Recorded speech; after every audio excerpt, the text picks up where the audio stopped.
Hello everyone, welcome to the new video. In this video, I'll be going to show you how can you log cells in MS Excel. Alright, so let's get started.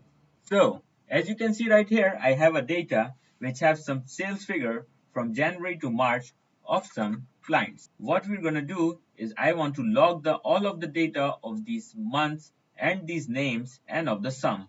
And I'm gonna leave these cells unlocked. So first thing what I'm going to do is select whole of the sheet and right click over it and go to format cells.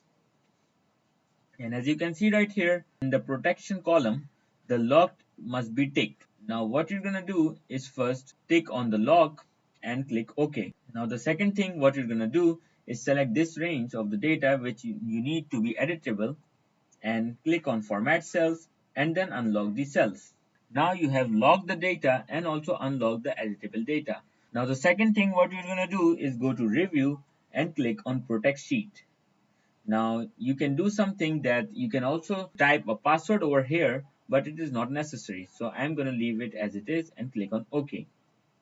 Now as you can see right here, the cells are now locked and the editable cells are not logged. If I'm going to delete over here, it will be deleted, and if I'm going to delete over here, it will not delete it. It will say it is a read-only sheet.